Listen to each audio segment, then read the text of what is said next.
রাজবাড়ী গোয়ালন্দ দরবার শরীফের পীর নুরাল পাগলার লাশ কবর থেকে তুলে আগুনে পুড়িয়ে দেন তৌহিদি জনতা।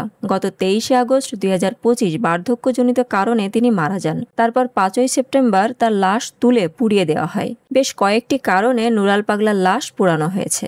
ভণ্ড নুরাল পাগল শরীয়ত বিরোধী কার্যকলাপগুলোর মধ্যে অন্যতম প্রধান কারণগুলো হলো, ভণ্ড নুরাল পাগল নিজেকে ইমাম মাহাদি দাবি করতেন। সে তার জীবদ্দশায় তার ভক্তদের কাছে মহাগ্রন্থ আল কোরআনকে বলতো ভুজপাতা অর্থাৎ মূল্যহীন। তার ছেলে নূরতাজ খ্রিস্টান ধর্মের অনুসারী এবং সে মুসলমানদেরকে ধর্মান্তরিত করছে।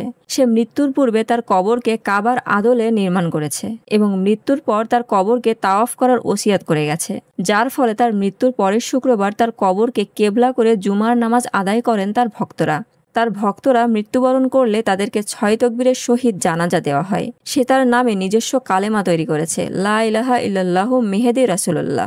ভণ্ড নুরাল পাগলের দাফনের সময় তার মাথা দক্ষিণ এবং পা উত্তরমুখী করে রাখা হয়েছে। নাউজুবিল্লাহ। উপরোক্ত তথ্য অনুযায়ী এটা স্পষ্ট যে নুরাল পাগল একজন ইসলাম বিদ্বেষী ভণ্ড। সে এবং তার ছেলে আমাদের ইসলাম ধর্মকে বিকৃত করে যাচ্ছে।